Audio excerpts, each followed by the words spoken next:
안녕하십니까. 뇌과학의의 세 번째 시간입니다. 저희 오늘은 신경계 발달과 가소성이라는 이름으로 살펴보겠습니다. 가소성은 저희 지난 시간에 신경계가 경험으로 인해서 구조가 변할 수 있는 성질을 가소성이라 한다 했는데 그와 관련해서 오늘 살펴보려고 합니다. 자, 살펴볼 구체적인 내용 나열해 봤습니다. 첫 번째 신경계 발달, 그리고 그 발달과 관련해서 장애가 있는데 한 두 가지 정도 살펴보려고 합니다. 두 번째는 시냅스 가소성. 조금 전에 가소성 말씀드렸고 우리 시냅스라는 개념도 다뤘었습니다. 그리고 제조직화, 그리고 가소성에 의해서 그 오르가나이제이션, 구성이 바뀐다는 얘기를 이제 소개하려고 합니다. 그리고 세 번째, 자아, 우리 나 자신에 대한 그런 존재감을 갖고 있죠. 그것과 관련해서 또 이렇게 우리가 지금 앞에서 얘기한 가소성과 제조직화가 어떻게 관련되는지, 그리고 우리가 실제 존재하지 않는 것에 대해서 감각하는 그런 환상 감각이란 내용으로 살펴보려고 합니다. 자, 첫 번째 신경계 발달과 발달 관련 장애입니다. 먼저 그 정자 난자가 수정되는 것부터 지금 이제 살펴보려고 합니다. 1일 첫째 날 이제 수정이 됐습니다. 그럼 2일부터 이제 분열이 일어나죠. 2개에서 4개에서 8개에서 16개에서 이렇게 분열이 되어집니다. 이 보면 한 15일째 되어지면은 여기에 이렇게 베아 디스크, 베아가 이제 뭐 씨앗이라는 이런 뜻이죠. 엠브리오 이렇게 부르는데 거기에 이렇게 불룩 튀어나온 이런 판 모양이 있다 해서 이거 말이 디스크, 디스크 판 이런 의미로 이렇게 부릅니다. 이런 형태가 이제 생겨나게 되고, 이 형태가 되어지면 이제 여기서 이제 외배엽, 중배엽, 내배엽 뭐 이렇게 이제 구분이 되어지는데, 여러분도 뭐 잘 기억하시는 분도 계실 테고 그런 얘기 들어보셨을 겁니다. 생물학 시간에. 그래서 여기서 외배엽에 해당하는 부분이 이제 앞으로 신경계가 되어집니다.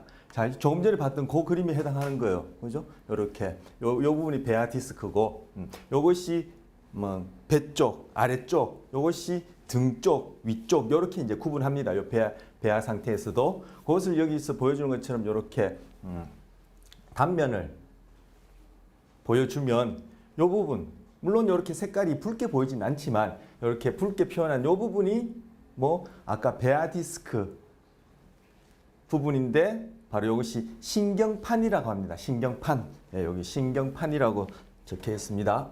자, 여기다 신경판. 신경판 이 부분이 여기 그림 순차적으로 볼 텐데 결국 이것이 우리가 관심 있어 하는 뇌, 그리고 척수, 그리고 뭐 우리 손끝, 발끝, 머리끝, 그리고 이 피부, 그리고 속에 내부 장기까지도 연결되어 있는 감각신경이나 운동신경이 될 부분입니다.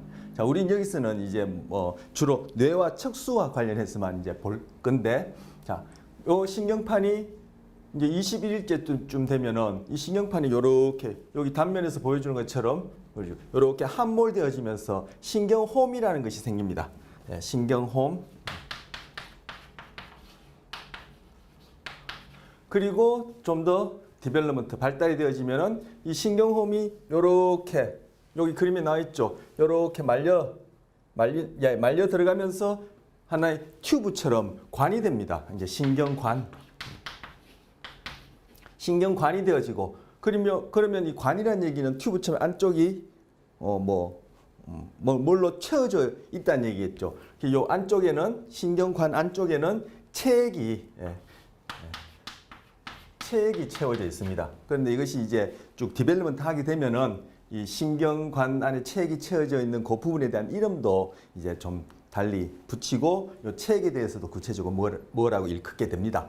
자, 그 다음 좀 더 지나면 신경관이 좀 더 또렷하게 이렇게 보여지죠. 여기는 다 지금 그 베아 디스크에서 쭉 발달되어 온 것을 보여주고, 이건 지금 단면을 쭉 보여주고 있습니다. 자, 24일째 되면은 이렇게 이런 모양 띕니다. 요 부분이 지금까지 얘기한 이제 뇌와 척수, 신경판에서 신경관까지 와서 뇌와 척수가 될 부분들이고, 여기서도 이제 감각신경, 운동신경들도 이렇게 쭉 연결이 될 테고, 이제 나머지 부분들은 이제 뭐 내배엽, 중배엽 해서 나머지 우리 신체를 이룬 부분이 되겠죠. 바로 요 날짜에 해당하는 것을 지금 보여주고 있습니다. 신경관의 형성, 신경관 형성.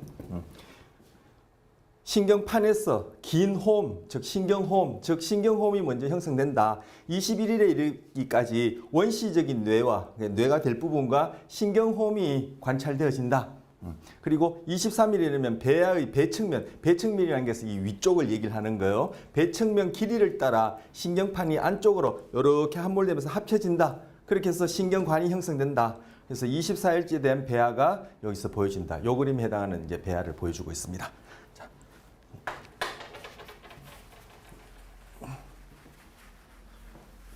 다음 슬라이드 보시면요.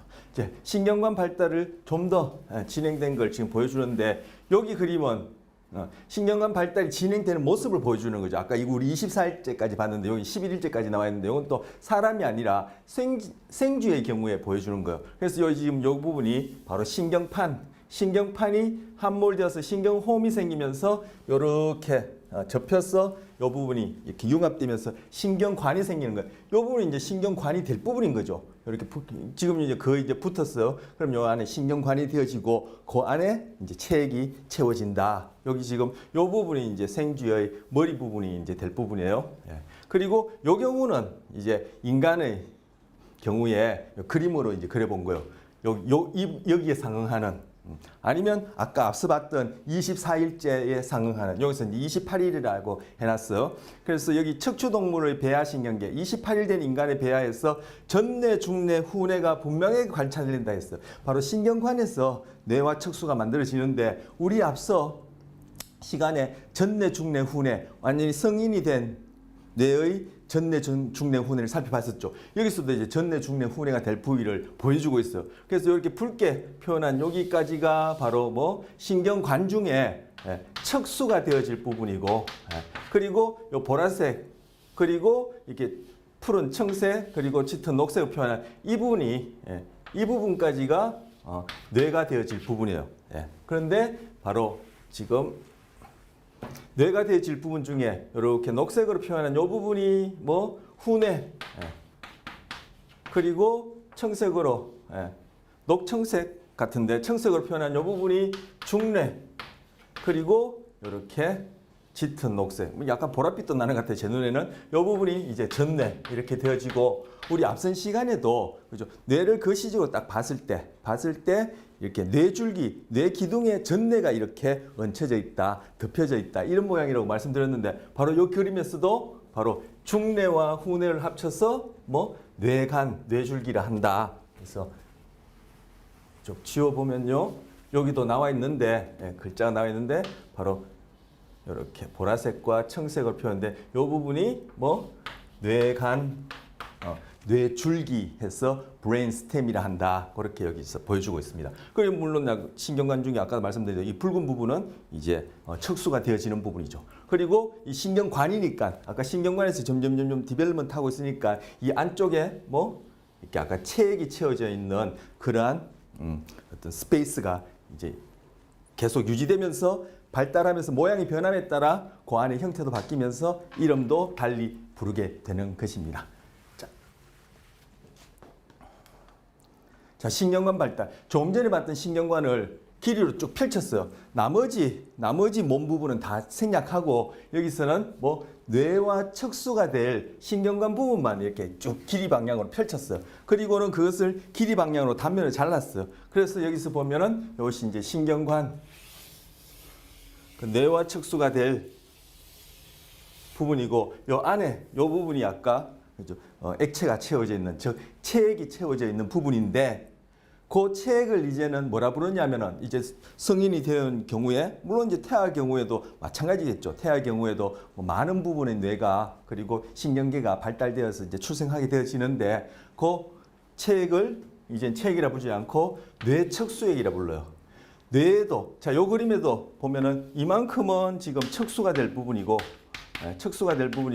이만큼은 뇌가 될 부분이요. 그리고 여기 점수에 표현한 이 부분이 뭐 중뇌, 그리고 죄송해요. 중뇌가 아니죠.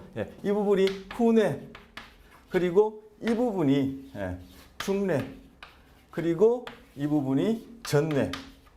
아까 말씀드린 중뇌, 후뇌 합쳐서 이제 뇌가 뇌줄기라고 말씀드렸었는데 바로 여기 지금 길이 방향으로 단면을 자른 거요. 그 안쪽에 이렇게 체액이 채워져 있단 말이에요. 안쪽에 이렇게.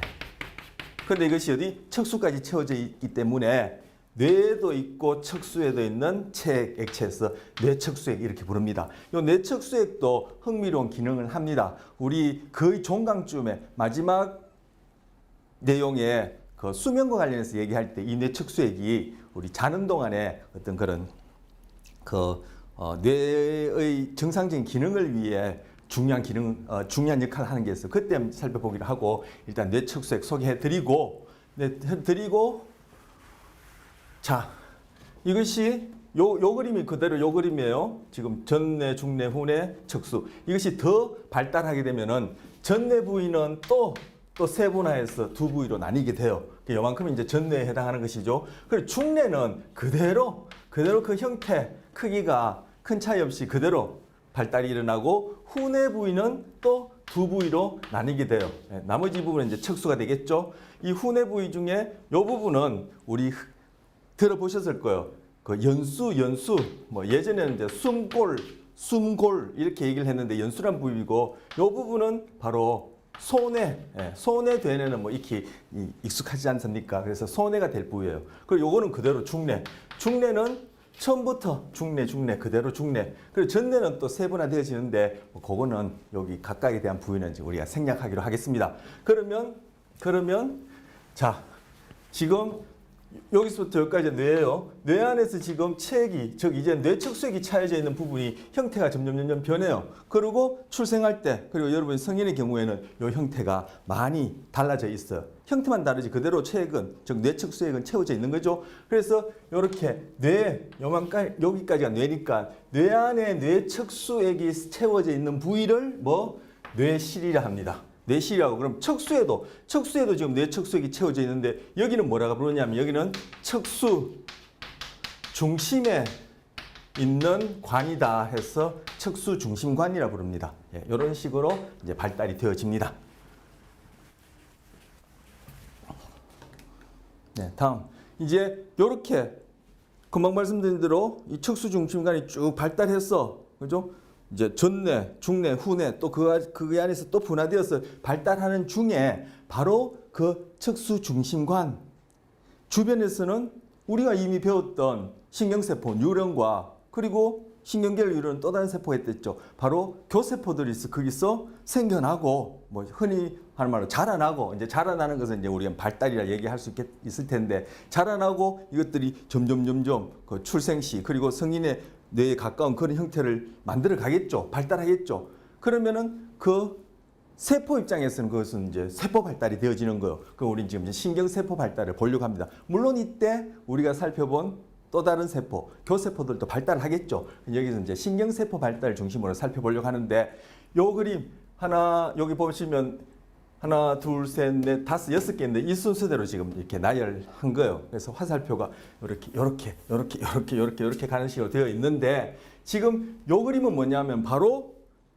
신경관을 김밥 자르듯이 딱 자른 모양을 보여주는 거예요. 그러면 바로 요 부분이 아까 바로 그 뇌척수액이 채워져 있는 그 부분이 될 테고, 그죠? 그래서 요 뇌척수액이 채워져 있는 요 부분, 즉 이후에 뇌실이 될 요 부분 주변에서 새로운 세포들이 막 생겨나요. 증식이라 불러요. 그래서 신경세포와 교세포가 생겨나는 거죠. 생겨나는 거죠. 자, 발달 중에는 말 그대로 이제 뇌를 척수를 그리고 다른 신경세포들을 만들어야 하니까 새로운 신경세포들이 막 생겨나지만 성인의 경우에는 새로운 세포가 즉 새로운 뉴런이 생겨나지 않는다. 어디? 뇌에서는 우리 이후에 또 신경계를 또 뇌와 이 몸 부위 구석구석에 연결되어 있는 신경과 구별하는 그런 이제 구별에 대해서 이렇게 또 다루게 될 텐데 그걸 다루려면 또 전문적인 용어를 하나씩 포함해야 되니까 지금은 생략하고 일단 우리가 중점적으로 살펴보는 뇌에서 뉴런은 성인의 경우에는 새로 생겨나지 않는다는 것이 오랫동안 그렇게 여겨져 왔었어요. 그런데 이후에 근년이라 하더라도 벌써 꽤 됐죠. 이후에 사람의 경우에 성인이라 하더라도 새로운 세포가 생겨나는 부위가 두 군데 있다. 어디? 바로 후각과 관련해서 그 화학적 물질에 반응하는 후각 수용체, 수용기. 우리 앞선 시간에 신경전달 물질 얘기하면서 수용체, 수용기 얘기했었죠. 그때는 신경전달 물질과 결합하는 분자 덩어리를 얘기를 하는 것이고, 지금 얘기하는 수용체, 수용기는 똑같이 리셉터라 쓰는데 이때는 세포를 얘기하는 거예요. 그래서 후각과 관련해서 화학 물질에 반응하는 후각 수용기하고, 그리고 이후에 좀 살펴볼 텐데, 오늘 이후에 살펴볼 텐데, 해마라고 해서 기억에 중요한 요 두 부위에서는 성인의 경우에도 새로운 세포가 생겨난다라는 것이 밝혀져 있어요.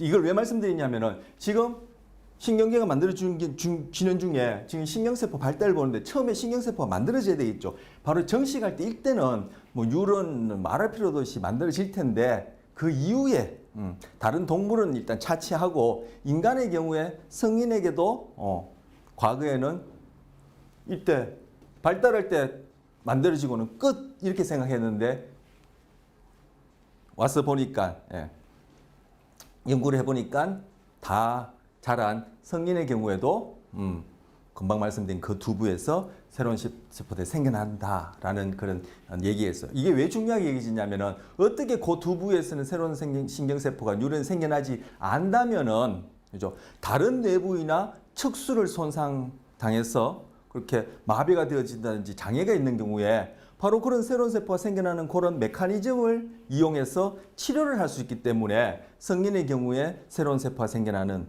그것에 대해서 그렇게 관심을 가지는 거야. 자, 새로운 세포가 생겨났습니다. 생겨난다면은 그 자리에 가만히 있느냐? 아니에요. 결국은 성인의 뇌에 가까운 그런 출생 시의 뇌의 모양을 맞추려면은 이 세포들이 각자 자리를 찾아가야 돼요. 그리고 각 부위들마다, 우리 앞으로 살펴보겠죠. 각 부위마다 신경세포들이 또 구조와 그 기능이 독특하게 조금씩 상이해요.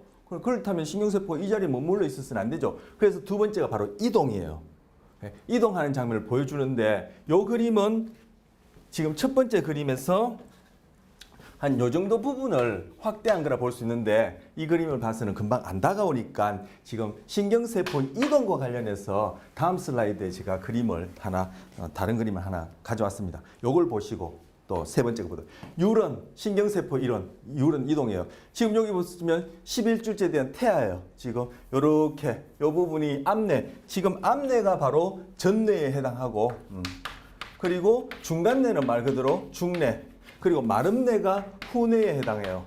그리고 여기 척수가 보여지고 있고요. 척수가 보여지고 있고, 구별하도록 이게 색깔을 달리 해놨는데, 지금 보시다시피 이 방향으로 신경관을 김밥 자르듯이 그 방향으로 잘랐어요. 그래서 지금 이거 보여주는 거거든요. 좀 전에 봤던 1번 그림에 해당하죠. 그래서 이 안쪽이 뇌척수액이 채워져 있고, 나중에 뇌실이 될 부분이라서 여기에 뇌실이라 이렇게 써놨어요. 뇌실. 그리고 여기 안에는 뇌척수액이 채워져 있는 거죠. 자, 그리고 여기 보시다시피 아까 뇌척수액이 채워져 있는 뇌실이 되는 요 주변부에서 신경세포, 그리고 교세포들도 막 새로운 세포들이 생겨나요. 그럼 여기에 가만히 있느냐? 아니요. 결국 각자의 자리를 찾아가서 독특한 기능을 할 수 있게끔 그렇게 발달이 되어야 되겠죠. 바로 그 부분을 보여주는데, 지금 여기 보면은 빗살무늬처럼 쭉 부채살처럼 이게 쭉 되어 있어요. 이제 요 그림과 관련해서 이제 여기서 이제 확대한 거예요. 그래서 요만큼을 확대해서 보여주면은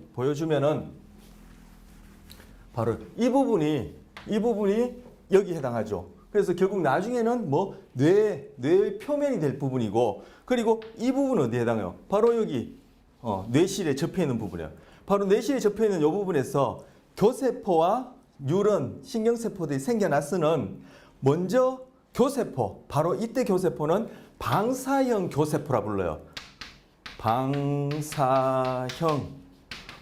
이렇게 사방으로 쭉쭉쭉쭉 다 뻗어나간다, 이런 이름으로 방사형. 여기는 아자를 넣었는데 아자 넣어도 되고 안 넣어도 되고 마찬가지죠. 그래서 방사형 아교세포 또는 방사형 교세포라 부르는 그것이 먼저 생겨나고 발달해서 요 지금 요것이 이제 방사형 악효세포. 그리고 방사형 악효세포가 돌기를 쭉 뻗어서 뇌 표면까지 이렇게 뻗어요. 뻗어 있으면 바로 요 주변에서 생겨난 신경세포 뉴런이 바로 방사형 악효세포를 타고 이렇게 꼬물꼬물꼬물 뭐 이렇게 그 등쿨식물들이 그죠 뭐 줄 따라 이렇게 기어오르듯이 이렇게 꼬물꼬물꼬물 기어오르면서 쭉 이동하는 거예요. 지금 이동하는 걸 지금 보여주고 있죠. 요 신경세포들이. 그래서 지금 이동 중인 이동 중인 신경세포 뉴런이라고 보여주고 있어요. 예.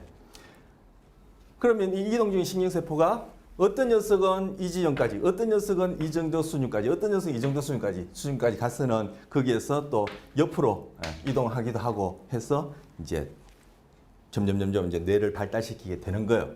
자, 이렇게 이동하는 중에 이 방사형 교세포, 방사형 악효세포를 만드는 또 유전자가 있단 말이에요. 그 방사형 악효세포를 만드는 유전자의 어떤 문제로 이 방사형 악효세포가 정상적으로 만들어지지 않는 경우가 있어요. 그렇게 되면은 방사형 악효세포를 따라 이 신경세포들이 이동해야 될 텐데 결국 정상적으로 이동하지 못하니까 뇌 발달상에 문제가 생기는 그런 경우도 있습니다. 자, 다시 앞 슬라이드 돌아가서 지금 이동까지 했습니다. 그리고 그 각자의 위치에 딱 정렬 모여있는 것을 응집이라 하고 그 다음 단계 이 세포가 우리가 배웠던 정년적인 뉴런의 구조 바로 가지돌기 세포체 축삭을 형성하는 거예요. 그리고 축삭 종말은 여기서 보면은 이렇게 아메바처럼 그런 운동을 하면서 결국 어디 지점에 어떤 세포와 시냅스를 맺을지 쭉 찾아가는 이런 과정이 일어납니다. 그래서 지금 하나, 둘, 셋, 네 번째는 일단 그 형태가 이제 가지돌기 세포체 축삭 이런 식으로 만들어진다 해서 분화가 되어지고 다섯 번째 단계 바로 요 단계 오면은 금방 말씀드린 대로 이 축삭 종말 끝부분이 아메바처럼 이렇게 쭉 운동하면서 결국 다른 세포랑 시냅스를 형성하게 되는 거예요. 예, 시냅스 형성. 그런 다음에 시냅스 형성한 그 시냅스를 통해서 세포들이 신호를 계속 주거니 받거니 하게 되면은 그 시냅스는 살아남고 주거니 받거니 계속 신호를 주고받지 않는 그러한 시냅스 연기를 하고 있던 세포들은 사라지게 돼요. 그래서 여기 보면은 점선으로 땡땡땡땡땡 표현한 것들이 여기 몇 개 있는데 이것들은 바로 시냅스가 계속 사용되지 않기 때문에 사라진, 없어진 그런 신경세포를 지금 여기 표현하고 있어요. 그리고 시냅스를 통해서 계속 신호가 주어지는 그런 세포 같은 경우는 그대서야 마리집을 형성하게 되는 거죠. 그래서 마리집을 형성하게 되면은 도약전도에서 신호 전달이 더 빨라진다. 그런 말씀드렸죠. 그래서 이런 일이 일어나고 마리집 우리 앞서 오늘 큰 제목도 있었지만 우리 앞서 가소성이라는 거 배웠죠. 바로 시냅스가 형성되어지고 마리집이 형성되는 이거는 가소성에 의해서 이거는 돌아가실 때까지도 계속 변화되어지는 거예요. 시냅스가 새로 형성될 수도 있고 또 시냅스가 생겼던 시냅스가 없어질 수도 있고 그래서 아예 세포 간의 시냅스 연결을 통한 신호전달이 없다면 그 세포는 사라지게 되고 돌아가시게 되고 없어지게 되고 이런 일이 일어나고 마리집도 마찬가지로 더 굵거나 더 많아질 수도 있고 아니면 그죠? 그 반대로 변할 수도 있는 거죠. 바로 그것을 가소성이라고 우리 그때 말씀드렸었어요. 우리 앞서 지금 요 말씀드린 건 가소성이 아니라 어떤 병리적인 현상으로 마리집이 손상되는 경우가 있다 했죠. 그때 앞서 몇몇 개 이상으로 마리집이 손상되는 경우를 다발성 경화증 이렇게 부릅니다. 관심 있으신 분은 이거 이제 온라인상에 다발성 경화증 하면은 그 짤막짤막한 동영상이나 그거에 대한 내용이 있는데 한번 보시면 다발성 경화증이 어떤 것인지 또 우리 배웠던 내용과 관련해서 또 정리하실 수 있을 거예요. 자, 이렇게 해서 신경세포의 발달 살펴봤습니다.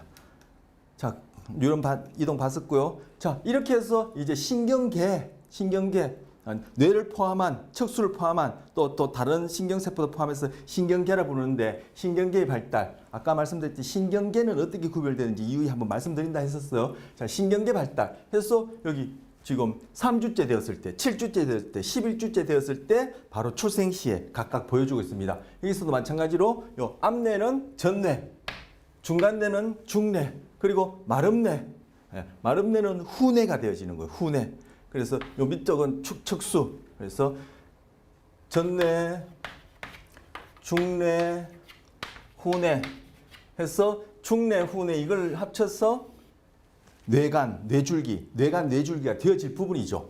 그래서 그것이 좀 더 발달한 경우 보여주고 있고요. 네.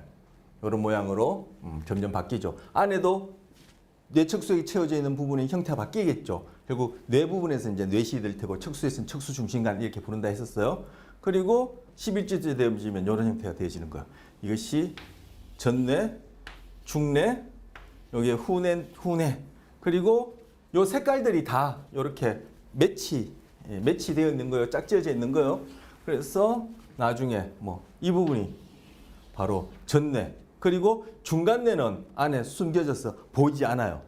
우리 앞서도 한번 그렇게 제가 그 뇌를 이렇게 반을 딱 쪼개서 오른쪽 뇌 안쪽 면을 보여줄 때 언뜻 그런 말씀을 드렸거나 아니면 그 형태에서 그렇게 추측할 수 있을 텐데 중간뇌는 보이지 않아요. 그래서 여기서는 색깔로 여기 약간 이렇게 표시되어 있는 형태로 보여지는데 여기는 중간뇌 위치가 아닌데 어쨌든 여기 보이지 않고요. 여기는 중간뇌, 여기서 이제 중뇌, 예, 여기서 이제 전뇌, 여기서는 앞뇌라 하는데 한글 쓰기를 해서 이렇게 앞뇌라 얘기를 하는 거예요. 우리는 전중후로 뭐 간편하게 그렇게 이야기를 하죠. 여전히 전뇌, 중뇌, 후뇌 이런 용어도 이제 쓰이는데 그리고 전뇌 그리고 여기서는 중뇌 하고 여기 보면은 중뇌는 보이지 않음 이렇게 써놨어요. 그리고 여기 약간 보이는 이 색깔은 다른 걸 의미하는 것 같아요. 그리고 지금 뭐 후뇌, 예, 한글 쓰기 할 때 말음뇌라는데 후뇌 중에 이렇게 보라색, 짙은 보라색으로 해당하는 것이 바로 나중에 소뇌가 되어지고 그리고 후뇌 중에 아랫부분은 아까 말씀드렸듯이 숨뇌 또는 연수, 뭐 예전에는 숨골 이렇게 얘기했는데 바로 그 부분이 되어지고 그 아랫부분은 이제 척수가 되어지는 거죠. 이런 식으로 발달하게 됩니다. 자, 이제 발달 관련 장애입니다. 조현병입니다. 우리 벌써 앞서 조현병에 대해서 얘기를 나눴죠. 조현병은 뇌와 관련해서 그리고 소위 뇌와 관련된 어떤 정신마음과 관련해서 어떤 소위 병, 질환 중에는 가장 다루기 힘들다 할까요? 이해하기 힘들다 할까요? 복잡하다 할까요? 그런 소위 정신병, 정신질환이라고 여겨지는데 우리 앞서 봤던 조현병과는 뭐 신경전달물질 조현병과 어떻게 관계가 되어지는지 뭐 신경전달물질 입장에서 조현병에는 어떤 원인적인 요소를 제공하는지 이런 걸 봤었고 그와 관련해서 또 이제 신경전달물질 관련해서 조현병의 이제 증상 같은 걸 봤었고 지금은 뭐 조현병 관련해서 발달과 관련해서 보고 있어요. 그래서 조현병은 뒤에서 이제 뭐 슬라이드 내용에 이제 정리가 되어 있긴 하지만 조현병은 벌써 이 신경계가 발달할 때 바로 유전적인 요소도 있고 그리고 태내 환경도 하나의 환경이죠. 그리고 신경계 발달할 때 세포와 세포 사이에 어떤 화학적인 환경도 환경이에요. 그러한 환경적 요소가 합세되어서 나타나는 복잡한 어떤 하나의 현상이다. 이렇게 생각할 수 있어요. 그래서 먼저 조현병과 관련해서 지금 이제 구조적인 발달, 뭐 구조가 변하면 이제 기능도 변할 수밖에 없는데 지금 구조적인 발달 관련해서 구조적인 어떤 차이를 이제 보려고 하는데 여기 보시면 요 경우가 조현병을 보이는 경우고 요 경우가 조현병을 보이지 않는 경우예요. 그래서 여기서는 딱 일란성 쌍둥이인데 일란성 쌍둥이 같은 경우는 유전적으로 흡사하죠. 흡사가 동일하죠. 그런데 그것이 이제 태내에서 그리고 출생 이후에 어떤 환경에 노출되느냐에 따라 동일한 유전자를 가지더라도 그 유전자가 발현하는 것은 또 상이한데 어쨌든 일란성 쌍둥이 같은 경우에는 다른 경우보다는 유전적으로 유전 코드 자체는 동일한데 그 두 사람을 중에 한 사람이 조현병을 가진 거예요. 그래서 좌측, 그러니까 이쪽이죠. 이쪽이 조현병을 가졌고 다른 한 사람은 조현병을 가지지 않은 사람이에요. 근데 이 두 사람의 뇌 사진을 찍어 보니까 우리 앞서 봤던 바로 그 뇌실, 요거는 뇌를 이 방향으로 자른 거예요. 이 방향으로 딱 잘랐을 때 그 뇌척수액이 채워져 있는 뇌실의 모양이 이런 식으로 나타나거든요. 그래서 여기서 보면은 요게 이렇게 뇌실이에요. 요걸 다른 수준에서 좀 더 앞쪽, 좀 더 뒤쪽에 따라 이 뇌실의 모양이나 크기가 또 달라져요. 근데 여기서는 딱 잘랐는 그 수준에서 보니까 이 뇌실의 크기가 그런데 조현병이 없는 경우보다 조현병의 경우에 뇌실이 더 크더라. 그리고 뇌 전체의 무게가 부피가 더 가볍더라. 이런 연구 결과가 있어요. 또 이게 발달상의 어떠한 유전적, 환경적인 이유로 이러한 구조적인 차이를 낳는다. 그럼 기능적인 차이도 추측해 볼 수 있겠죠. 뒤에 이제 기능적인 차이 살펴볼 텐데 우리 앞서 위스콘신 카드 분류 검사입니까? 그거 바로 뭐요? 조현병이 갖고 있는 어떤 기능적인 측면, 즉 행동상의 차이를 이제 볼 수 있는 거였죠. 자, 그다음 보시면 또 여기서도 어떤 차이? 작은 전두엽이라는 거예요. 전두엽, 뇌가 이렇게 돼 있으면 이게 이마 쪽이고 이게 뒤통수 쪽이에요. 이 측면이고 그래서 지금 저와 같은 방향에서 써서 오른쪽, 왼쪽 뇌의 지금 측면을 보여주는데 이만큼이 뭐 이마 쪽에 있는 전두엽. 그리고 이만큼이 머리 꼭대기 정수리 쪽에 있다 해서 두정엽. 그리고 이만큼이 뒤통수에 있다 해서 후두엽. 그리고 이만큼이 옆에 있다 해서 측두엽 이렇게 불러요. 그래서 이 측두엽의 이 아랫선이 바로 이 안경 걸쳐지는 이 귀 요 정도에서 이제 측두엽이 위치해요. 그래서 지금 조현병의 경우에 다른 부위보다도 어디 바로 이 전두엽이 더 작더라라는 결과가 있어요. 우리 앞선 시간에 좀 전에 말씀드렸지만 위스콘신 카드 분류 검사가 뭐였죠? 전두엽, 그 중에서도 더 앞쪽에 있는 전두엽 피질의 기능을 살펴보이는 거죠. 바로 그거와 관계 있는 거예요. 여기서도 보시면 전두엽 피질의 유런이 감소되어 있더라라고 보여줘요. 유런 신경세포 감소되어 있더라.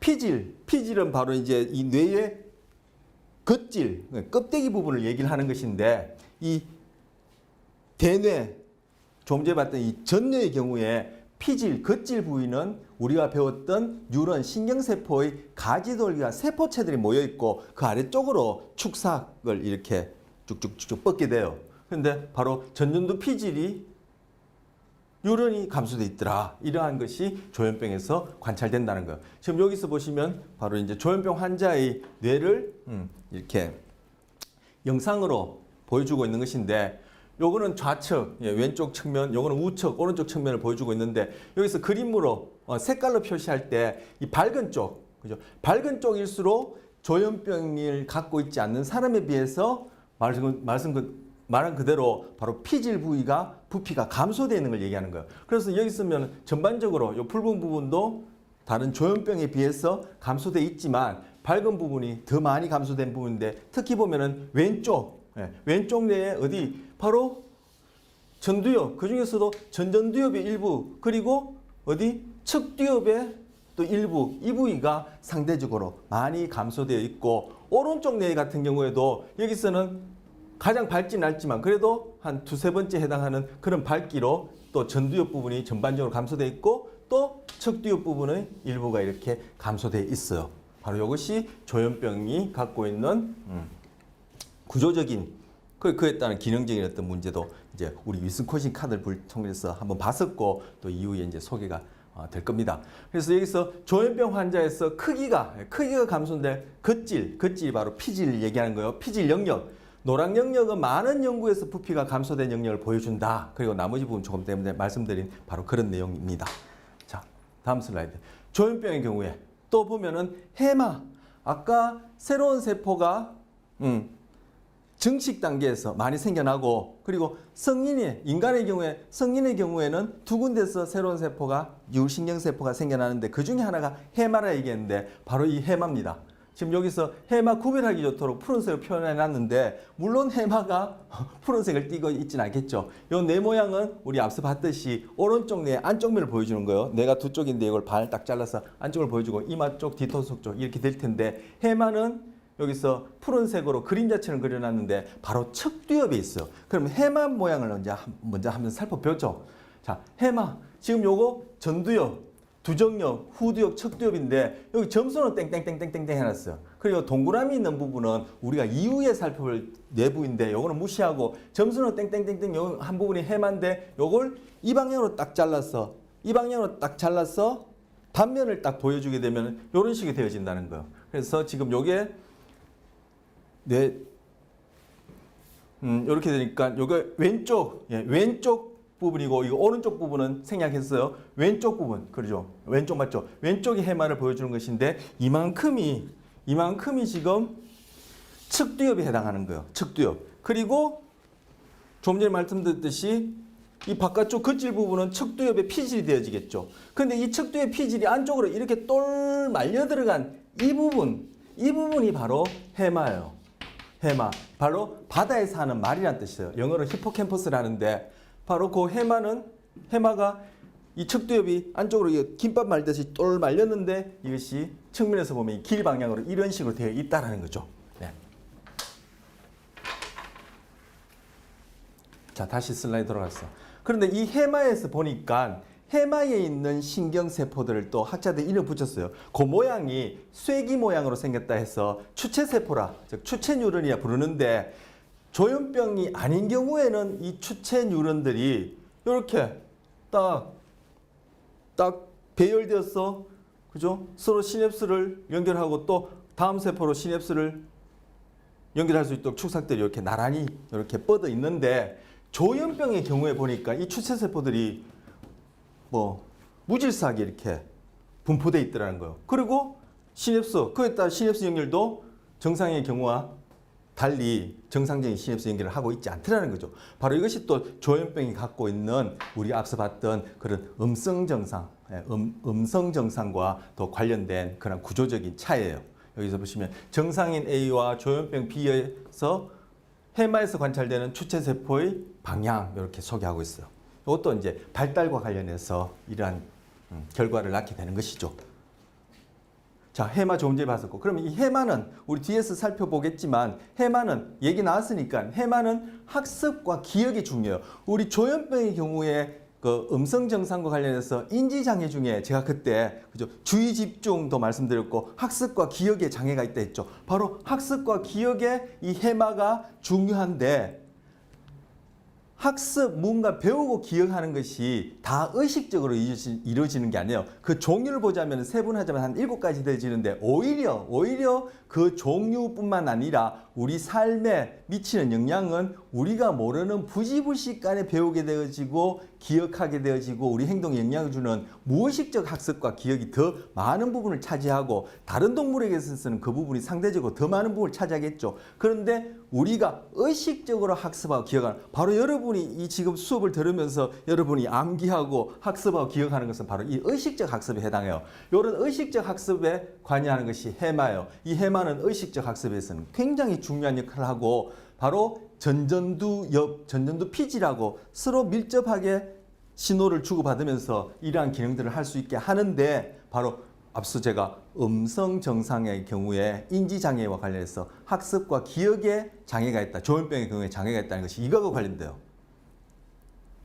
자, 그리고 두 번째, 바로 우리 흔히 기억상실증 얘기하죠. 바로 그 기억상실증이 바로 의식적인 학습과 기억에 문제가 있어서 생기는 경우인데 이 해마가 손상이 되어지면 해마가 제 기능을 하지 못하면 우리 알츠하이머 치매 많이 들어보시죠? 바로 그런 경우에도 학습과 기억 이런 문제가 생기게 되는데 바로 그 경우에 해마가 노화로 인해서 세포들이 점점 망가지거든요. 아니면 사고로 인해서 해마가 망가지는 이렇게 되어지면 바로 기억상실증, 드라마 같은 데서 주로 이제 기억상실증이 이렇게 주제로 종종 이렇게 나오죠. 바로 그 기억상실증이 바로 이 해마와 관련된 기능이 손상되어질 때 나타나는 현상입니다. 자, 해마 얘기가 나와서 요거 2개 소개해드리고요. 자, 조현병, 좀 전에 봤듯이 조현병은 임신 4, 6개월 사이에 유전적인 요인하고 환경적인 요인이 합세되어서 그렇게 나타나는 것 같다. 나타난다. 같다가 아니에요. 그리고 구체적으로 유전적인 요인과 관련해서는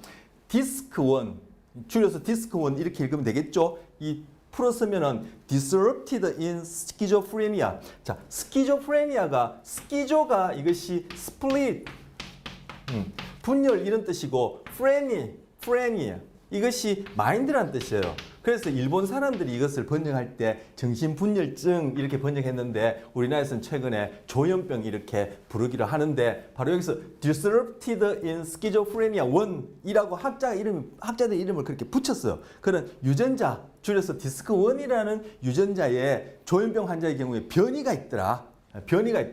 그래서 이 유전자가 하는 그럼 이 유전자가 하는 역할이 뭔데 변이가 있으면 어떤 문제가 생기는데 앞서 봤듯이 신경 분화 우리 앞에서 분화 봤죠 이동에 문제가 생겨 왜 이 유전자가 그것들을 컨트롤하는데 그게 문제가 생기고 가지돌기 생성 앞서 분화 때 가지돌기도 생기고 축삭도 생기고 축삭 종말은 이렇게 또 아메바처럼 시냅스 맺으려고 찾아간다고 했는데 그 중에 뭐 가지돌기가 생성되는데 또 이 디스크1이라는 유전자가 중요한 역할을 하는데 변이가 있으면은 이 생성에 문제가 있겠죠. 그리고 좀 앞서 봤던 해마에서 새로운 뉴런, 성인의 경우에 새로운 뉴런이 생겨나는 부위가 해마 부위가 그 중에 하나라 했죠. 그런데 해마 부위에서 이 새로운 뉴런이 생겨나는 것을 이 유전자가 조절하는데 이 유전자에 변이가 있으니까 조현병 같은 경우에 변이가 있으니까 또 그런 해마에서 새로운 뉴런 발생에 문제가 있고 해마가 아까 의식적인 학습과 기억이 중요하다 했는데 바로 해마에서 새로운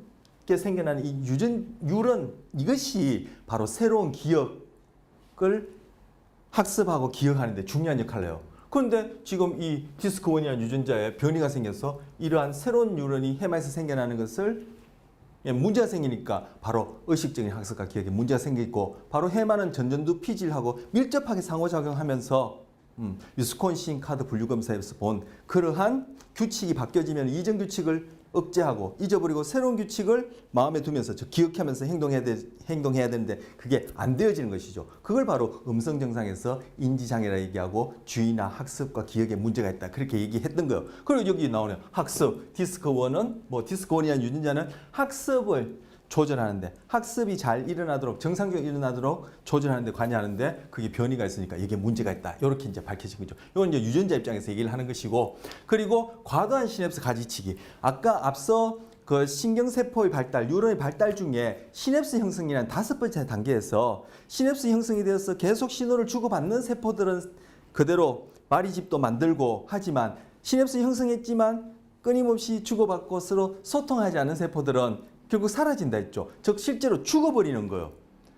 그런 식으로 사용되지 않은 시냅스는 사라지는데 이러한 일들이 언제 출생 이후에 2년 우리 한국 나이로 하면 3년이 될 테고 출생 이후에 2년 되었을 때 바로 뇌 안에서의 시냅스 수가 가장 많더라 그래요.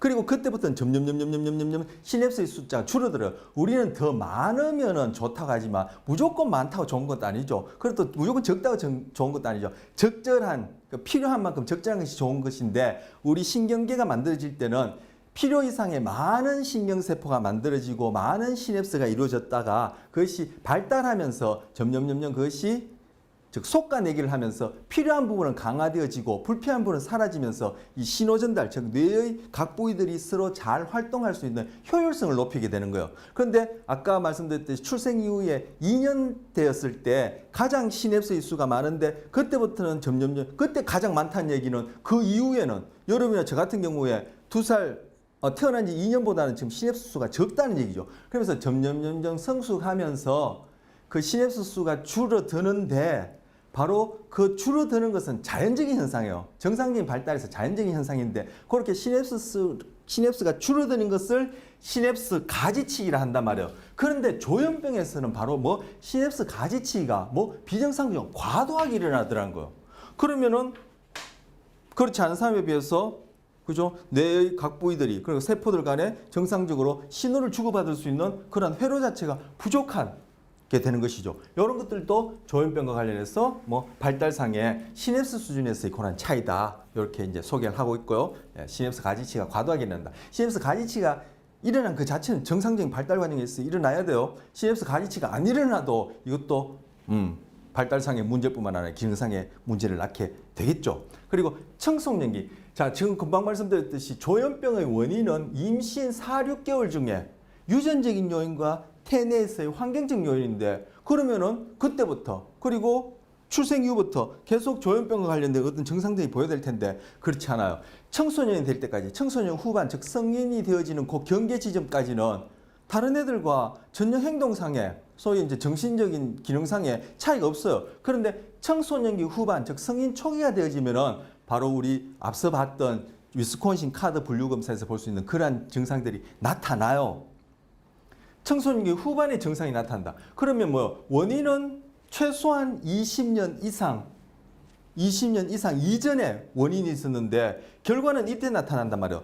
왜 그러냐 보니까 바로 이 조현병이 시냅스 가지치기라든지 아까 해마와 관련해서 해마는 뭐라 그랬죠? 전두엽과 밀접한 관계가 있다고 했는데 해마와 관련해서라든지 여기서 말씀드린 이러한 것과 관련해서 뭐 전두엽의 성숙에 문제가 있더라. 그런데 이 전두엽은 근년까지만 하더라도 20세라 얘기했는데 최근에는 40세까지 이 전두엽, 특히 전전두엽 부위는 발달한다고 하는데 아직 발달하지 않은 청소년, 성인 이전에는 이 전전두엽 기능이 딱히 필요 없단 말이에요. 그래서 위스콘신 카드 분류 검사에서 어린아이들은 그 카드 분류 검사를 잘 못한다고 했죠. 뭐 전전두엽 기능이 딱히 드러나지 않았기 때문에 그때 잘 못하는 거예요. 그러니까 조현병의 경우에 전전두엽의 발달 관련해서 문제를 잠재되어 있는데 그것이 청소년기, 성인 이전까지는 전전두엽 기능이 딱히 필요 없으니까 그것이 드러나지 않았다가 그리고 바로 청소년기, 성인기 전반이 되어서 그죠? 우리가 사회적인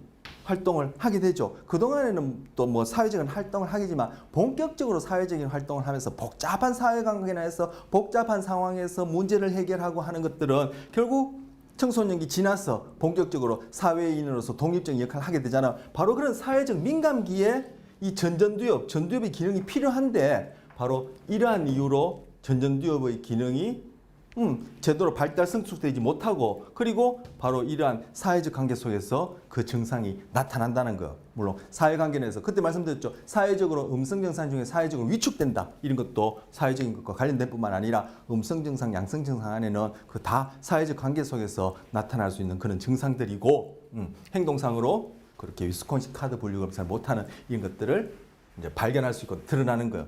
이것들이 바로 전전두엽에 문제가 있었는데 20여 년 전 이상이 있었는데 그전에는 전전두엽의 기능이 딱히 필요 없었는데 바로 청소년기 후반, 성인기 전으로 해서 바로 사회적 민감기에 전전두엽의 문제가 확 드러나기 때문에 그것이 음성증상, 양성증상으로 분류할 수 있고 자기 본인도 그렇게 경험하게 된다. 이렇게 설명할 수 있습니다. 자, 두 번째는 발달 관련해서 두 번째는 태아 알코올 증후군이요. 이거는 엄마가 임신 중에 알코올을 사용하게 되면 나타나는 현상이에요. 그래서 태아 알코올 증후군에 걸린 아이라 해서 얼굴 모양 그리고 출생 전에 더 소량의 알코올에 노출된 아이들도 이렇게 겉으로 봐서 확연히 안 드러나지만 주변에 있을 수 있다. 뭐 이런 얘기가 여기에 좀 포함되어 있습니다. 그래서 이 경우에 태아 알코올 증후군의 경우를 보여주는 거예요.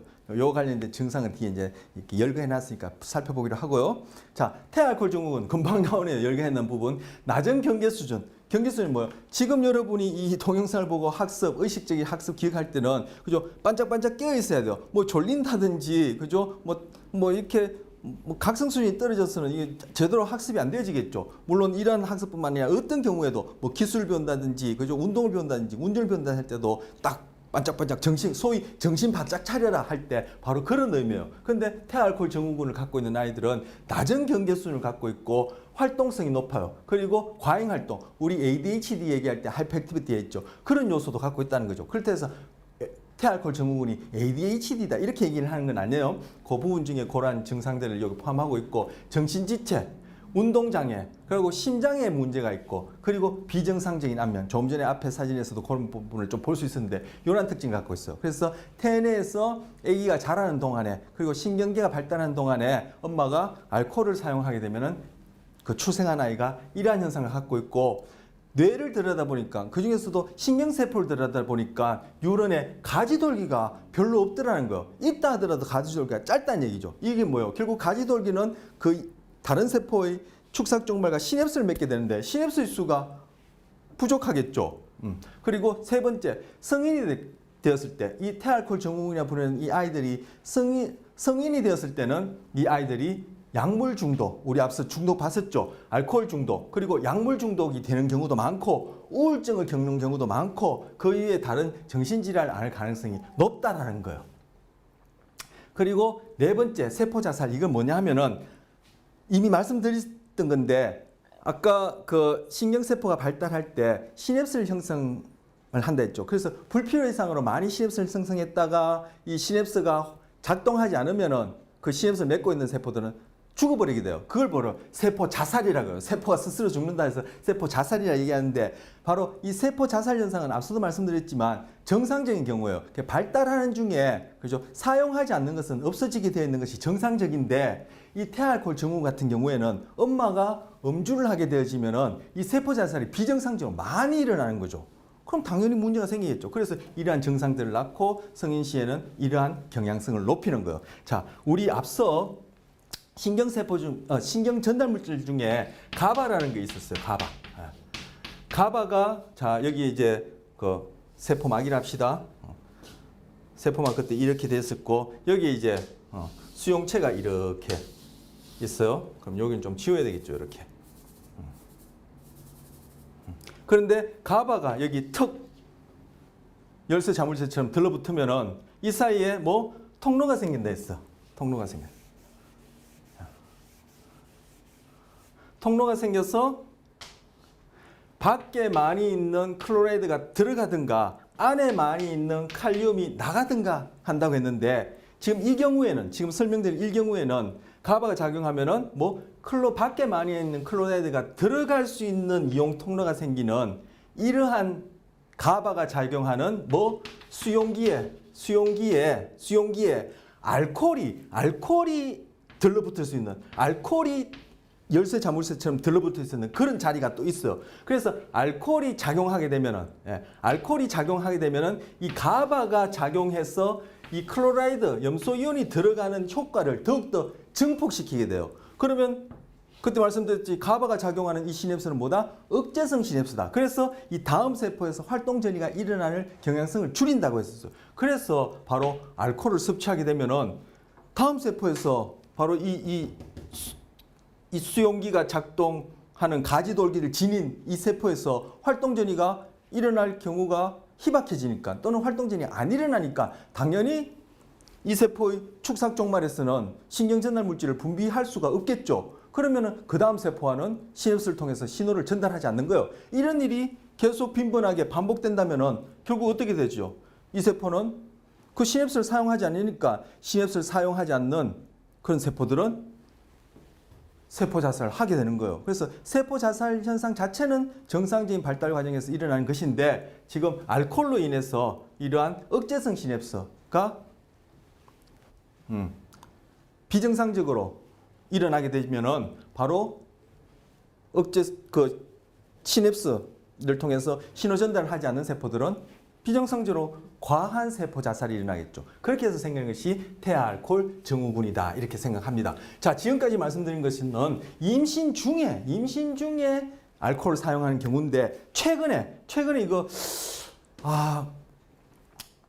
몇 달도 안 됐을 거예요. 뭐 길어봐야 뭐 한 달 됐을까요? 최근에 우리 국내에서 연구한 결과를 보니까 임신하기 바로 전이 아니라 즉 가임기 여성 뭐 이제 청소년기 여성분 같은 경우는 청소년기 지나게 되면 이제 임신할 수 있는 이제 그런 몸이 준비가 되어지죠. 그래서 가임기 여성들이 통상적으로 음주를 하는 경우 나중에 그냥 뭐 가임기가 되자마자 곧장 뭐 임신을 할 수도 있고 아니면 가임기 이후에 뭐 10년, 20년이 지나서도 임신을 할 수 있을 텐데 이후에 임신했을 때 그 태아의 발달과 출생 이후의 발달에 영향을 미친다는 또 이런 연구 결과가 있어요.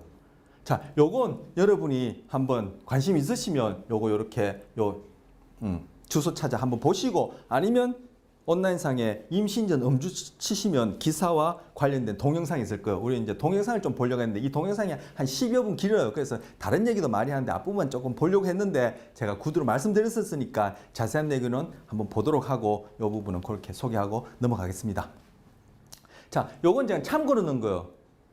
임신 중에 흡연을 하면 어떻게 되느냐? 임신 중에 흡연을 한 것은 뭐 태아 흡연 증후군 이런 식의 이름은 없어요. 그런데 임신 중에 흡연을 하면 어떻게 되느냐? 출생 시 저체중이 되어진다. 조금 전에 임신 전 가임기 여성들이 통상적으로 이렇게 음주를 한 경우에 이후에 임신을 하게 되면 아이가 과체중이 된다고 그래요. 근데 이 중에는 이 경우에는 출생 시 저체중이 되어지고 어릴 때 병치레가 많다고 그래요. 그리고 영아돌연사 증후군 들어보셨죠? 이런 경우도 많고 그리고 장기적으로는 지적 결함이 있었고 아까 태알코올 정형군 같은 경우도 정신지체라는 게 있었고 그리고 주의력 결핍 과잉행동자 우리 ADHD 살펴봤었죠. 신경전달물질 얘기할 때 리탈린 얘기하면서 ADHD 살펴봤는데 이 ADHD는 뭐 다른 뇌부도 관련되지만 바로 조현병과 관련해서도 제가 언급한 바로 전전두 피질의 기능하고 관련돼요. 이 전전두 피질이 주의 집중 하고도 관련되고 아까 해마와도 밀접한 관계를 맺으면서 의식적인 학습과 기억에도 중요한 역할을 하는데 바로 ADHD가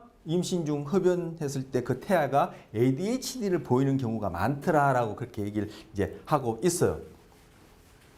자, 그리고 면역계 결함도 있고 그리고 6번도 좀 흥미롭다 특이한 경우인데 나이 든 경우에 범죄 또는 비행을 즉 뭐 사회적인 그런 관계에서 아까 그 조현병과 관련해서 사회적 민감기 때 전전두엽의 그런 비정상적인 발달 그 미숙이 이제 드러난다고 했는데 바로 이제 사회적 관계에 있어서 많은 어떤 갈등 문제를 일으킨다 이렇게 볼 수 있죠. 범죄라는 것도 비행도 그렇고 그죠. 뭐 이 세상에 자기 혼자뿐인데 무인도에서 사는데 뭐 범죄 비행이라는 게 있을 수 있나요? 뭐 그 경우에도 뭐 적용할 수 있다 이렇게 논란할 수 있겠지만 어쨌든 여기서 비행 범죄가 나이 든 이후에 즉 청소년기 그리고 성인이 되었을 때 그런 뜻이겠죠. 나이 든 이후에 뭐 점점 자라면서 비행과 범죄가 만을 일으킨다라고 볼 수 있는데 특히 뭐요? 남자아이들 같은 경우에 남자아이가 태어났을 때 엄마가 흡연한 경우에 이런 경우가 많더라라는 이런 연구 결과도 있습니다. 자, 음주가 나와서 흡연 살펴봤고요. 자, 그 다음 두 번째 큰 제목입니다. 시냅스 가소성과 신경계 재조직화입니다. 자, 가소성은 경험원에서 신경계의 구조가 변할 수 있는 성질인데 그것이 뭐 시냅스 수준에서도 일어난다는 얘기예요. 시냅스는 축삭종말과 가지돌기가 맺고 있는 부분이죠. 거기에서 뭐 구조적인 변화가 일어난다는 얘기예요. 구조적인 변화가 일어난다는 얘기는 당연히 거기서 기능적인 변화가 일어나겠죠. 그렇게 구조적인 변화, 즉 시냅스를 통한 신호 전달하는 이 회로, 제가 표현한 회로 연결이 변하게 되면은 당연히 거기에는 그죠? 뭐 구성이 이렇게 달라지니까 바로 재조직하라는 말을 넣어본 거예요. 자, 이거 우리 이미 본 그죠? 내부예요. 내부 뇌 모양입니다. 그래서 요만큼이 전두엽, 그리고 이만큼이 두정엽, 요만큼이 후두엽, 이만큼이 측두엽이에요. 그리고 이 각각의 부위와 관련된 어떤 기능들은 이후에 이제 필요한 것 하나하나 살펴볼 텐데 지금 여기 전두엽과 두정엽을 이렇게 경계짓는 주름 중에 경계짓는 가장 깊은 주름이 있어. 이것을 중심구라고 그래요. 중심구. 바로 이 중심구가 전두엽과 두정엽을 나누는 랜드마크예요. 주름 중에 가장 깊은 주름이에요. 그래서 이 중심구 바로 뒤쪽에 요만큼 요 부위는 뭐 체감각 피질인데 1차 체감각 피질이에요. 즉 우리 몸에서 일어나는 몸 감각이 어떻게 이 뇌로 들어갈 때 제일 먼저 도달하는 부위예요. 그래서 1차 체감각 피질. 1차가 있다는 얘기는 2차, 3차가 있다는 얘기죠. 그래서 2차, 3차로 이 세포들이 시냅스 하게 되면은 더 정교한 그러한 체감각과 관련된 그러한 경험 또 정보를 관련된 활동을 하게 되겠죠. 그래서 이 부분 전두엽과 두정엽을 나누는 중심구 바로 뒷부분 여기를 1차 체감각 피질을 하고 1차 체감각 피질은 어디? 두정엽에 해당하는 부위예요.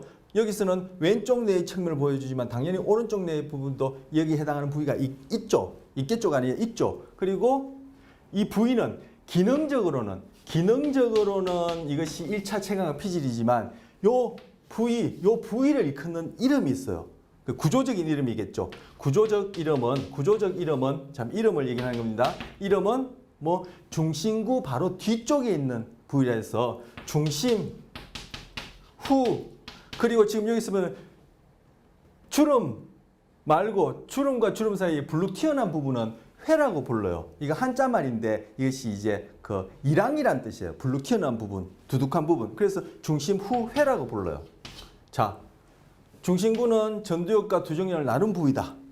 중심구 바로 뒷부분, 즉 두정엽에 해당하는 이렇게 중심구와 같이 이렇게 나란히 이렇게 있는 불룩 튀어나온 부분을 중심후회라 부른다. 구조적인 이름은. 근데 그것이 하는 기능은 뭐냐? 바로 체감각, 우리 몸에 쓰이라는 감각이 이 대뇌 피질상에 제일 먼저 도달하는 부위다. 1차 체감각 피질. 이렇게 소개할 수 있습니다. 자, 요걸 바탕으로 자, 금방 이 그림, 요게 이마 쪽이고 요게 뒤통수 쪽이에요. 그리고 요 빨간색, 파란색 표현한 요 경계 부분이 바로 중심구에 해당하는 거죠. 그럼 요것이 위에서 본 모양이니까 요게 왼쪽 뇌, 이게 오른쪽 뇌예요. 그래서 지금 요 부분, 파란 부분이 어디 중심후에 1차 체감각 피질에 해당하고 바로 그 부분이 우리의 각 몸 부위 속의 장기를 포함해서 각 몸 부위의 감각에 해당하는 어떠한 신호를 만들어내니까 우리 몸을 표상한다 이렇게 얘기를 해요. 그래서 신체 표상이라고 이 표상은 영어로 representation, 우리 presentation 얘기하죠. 거기다가 RE를 앞에 붙여서 representation을 표상이라고 번역해요. 그 이 표상 그걸 지금 요 측면을 이렇게 잘랐다. 제가 뇌가 있는데 지금 바로 중심 후에 1차 체감각 피질에 해당하는 부분을 이렇게 잘라서 이렇게 보여주면은 이 그림이 되는 거예요. 그럼 이 그림은 어디? 지금 이 그림상으로는 지금 이 부분 잘린 부분이죠. 잘린 부분을 지금 보여주는 거예요. 그럼 이게 지금 오른쪽 왼쪽 뭐 똑같으니까 지금 이 그림과 매치시키자면 왼쪽 뇌에 중심 후에 1차 체감각 피질 부분을 지금 잘라서는 이렇게 보여주는 거. 그러면 여기 보시다시피 지금 여기서는 외생식기, 발가락, 발, 다리, 엉덩이, 몸통 쭉쭉쭉쭉쭉쭉쭉 나와 있어. 동영상을 보시는 분은 이 글자 잘해서 안 보이겠지만 그리고 여기 보면은 뭐 혀, 그다음 여기 후두 그리고 여기 보면은 내부 장기까지 해서 쭉 여기에 있는 세포들이 아까 피질 부위들은 신경세포의 세포차 가지들이 모여있다 했죠. 바로 여기에 있는 세포들이 여기서 써놓은 대로 그리고 그 각 부위에 해당하는 것에 해당하는 그림을 지금 쭉 그려놨어요. 실제 이 뇌에 이런 사람이 이렇게 누워 있거나 있는 건 아니에요. 근데 바로 요 피질 부위에 요만큼 모여 있는 세포들이 어디 여기 그림에서처럼 아니면 여기 더 자세하게 글자 써놓은 것처럼 그 부위로부터 뭐 감각 정보를 받아들여서 서로 시냅스를 통해서 처리한 다음에 1차 체감각 피지니까 또 2차, 3차로 보내주면서 결국 내가 나의 존재에 대한 즉 자아에 대한 그러한 경험 달리 하면은 그런 여기서 전문적인 표현을 하자면 표상을 할 수 있게끔 해주는 부위다. 이렇게 지금 이제 밝혀져 있고 제가 지금 그걸 지금 소개하는 거예요. 그래서 여기서 보시면 그런데 이 몸의 위치가 우리 실제 지금 이 몸의 위치와는 다르죠. 이 1차 체감각 피질을 구성하고 있는 이 세포들이 받아들이는 정보와 관련된 이 세포들이 관여하는 몸의 순서 배열이 우리 실제 몸하고 달라요. 여기 보면 가장 안쪽 요 사이 오른쪽 왼쪽 뇌가 겹쳐지는 요 안쪽 부분 여기에는 외생식기 그 다음에 발 몸통 요건 순서가 맞는데 얼굴 부분은 이 머리통이 아니라 머리 부분이 아니라 얼굴 부분은 따로 이렇게 나와 있어요. 그리고 쭉 손가락하고 그리고 얼굴 안에서도 입 안, 이와 혀는 또 따로 이렇게 그죠 분포되어 있어요. 그리고 여기서 보시다시피 뭐 송 부위하고 얼굴 부위 그리고 특히 입술과 혀 부위는 실제 우리 몸의 다른 부위보다 굉장히 크게 그려져 있어. 뭐요? 바로 이 부위의 감각을 담당하는 세포들이 이 피질상에 더 많이 있다. 또 달리하면 이 피질상에 더 많은 영역을 차지하고 있다는 뜻이죠. 이게 바로 이제 신체를 표상하고 있다. 이렇게 이제 얘기를 하는 겁니다. 신체 표상. 그리고 대척지배는 뭐냐면은 여러분이 익히 들어보셨겠지만 우리 몸 이렇게 반으로 나눠서 오른쪽 왼쪽의 감각과 운동은 뇌 오른쪽 왼쪽하고 엇갈리게 돼요. 즉 오른쪽 뇌는 왼쪽 몸의 감각과 운동과 관련된 신호 처리를 하고 왼쪽 뇌는 오른쪽 몸의 감각과 운동 관련된 신호 처리를 하게 돼요. 뭐 이 중에 한 두어 가지 예외는 있습니다만 대체 전반적으로 다 그래요. 그래서 지금 여기서 보여지는 이 경우는 왼쪽 뇌, 이게 이마 쪽의 뒤통수니까 왼쪽 뇌 1차 체감각 피질상에 우리의 신체가 표상되어지는 것을 세포가 각 신체 부위의 정보를 받아들이는 세포의 수, 달리하면 1차 체감 피질을 차지한 영역에 따라 이렇게 그려놨는데 이건 바로 어디예요? 지금 이게 왼쪽 뇌니까 오른쪽 뇌의 신체를 표상하고 있는 거예요. 예. 그래서 여기 차지하고 있는 우리 몸의 배열과도 다르고 우리 몸의 실제 이 크기와도 다르게 이렇게 부위와 관련된 신체 부위와 관련된 신경세포들의 수, 달리하면 차지하고 있는 이 면적을 그림상으로 아까도 말씀드렸지만 뇌 안에 이런 사람이 있는 건 아닙니다. 그걸 그림을 표현해 보면 이런 형태가 되어진다는 거예요. 그래서 여기는 레빗이에요. 꼭 쥐처럼 보이는데 회색 빛이어서 레빗인데 토끼, 고양이, 원숭이의 경우에도 어디? 얼굴 부분, 특히 입 부분, 얼굴 부분 그리고 고양이나 원숭이 같은 경우에는 손발이 커요. 마찬가지로 사람 같은 경우에도 그죠? 손, 그중에서 엄지손가락이 가장 크게 그려지고 얼굴도 크게 그려질 뿐만 아니라 그중에서 특히 입술과 혀가 크게 그려져 있어. 이게 뭐예요? 아까 1차 체감각 피질에서 입술이나 혀, 얼굴, 손 그중에서도 엄지손가락으로부터 정보를 받아들이는 세포가 더 많다. 더 넓은 영역을 차지한다는 뜻이에요. 이 뜻은 뭐죠? 바로 이 크게 그려진 이 부위가 감각을 정교하게 처리하고 그리고 운동도 더욱더 복잡하게 정교하게 행할 수 있다는 뜻이죠. 그래서 우리가 생존하는데 그리고 결국 또 뭐 후세를 낳아서 기르고하는 번식하는 데 있어서 생물학적으로 표현하자면 생존과 번식에 있어서 얼굴 부분 그리고 특히 입과 혀 부분 그리고 또 손, 그중에서 특히 손가락 부분은 그죠? 감각상의 정보를 아주 정교하게 그리고 운동도 복잡하고 정교하게 해야지만이 생존과 번식에 도움이 될 뿐만 아니라 그렇기 때문에 이 부위가 이렇게 많은 세포들이 관여해서 운동과 감각을 처리한다라고 여겨질 수 있고 이러한 사람을 호문클루스라 그래요. 이 호문클루스라는 뜻이 작은 인간이란 뜻이에요. 작은 인간. 그래서 그렇게 불러요. 물론 아까도 말씀드렸지만 뇌에 이런 호문클루스 사람이 들어앉아 있는 건 아니죠. 자, 그래서 이제 피질 제조직화 얘기 나옵니다. 자, 지금 손가락 부분을 확대했어요. 손가락 부분을 확대해 보니까 지금 엄지손가락 여기 1, 2, 3, 4, 5가 지금 손가락 하나, 둘, 셋, 넷, 다섯 엄지손가락부터 붙여놓은 거예요. 그래서 엄지손가락이 아까 상대적으로 더 크다 했으니까 피질상의 더 큰 부위를 차지하는 거예요. 즉 더 많은 신경세포들이 관여한다는 얘기죠. 바로 몸감각 끝질. 여기서는 이제 몸감각 끝질이 아니라 저는 아까 체감각 피질이라고 얘기했어요. 몸감각 끝질 중에 일부 중에 지금 손가락 부분에 해당하는 그 부분을 이렇게 보니까 요 정도는 첫 번째, 요 정도는 두 번째 이런 식으로 세포들이 그 손가락의 그런 감각을 담당하더라. 그런데 이 손가락을 많이 쓰는 사람들, 특히 여기 보면 음악, 현을 잡는다든지 뭐 피아노를 친다든지 음악가나 요즘은 뭐 컴퓨터로 타이핑을 하지만 타이핑하는 경우도 손가락을 많이 사용하죠. 예전에 이제 손 이렇게 글을 쓴다든지 했을 텐데 그런 손을 많이 쓰는 사람들 같은 경우 보니까 이 각각의 손가락을 차지하는 세포들이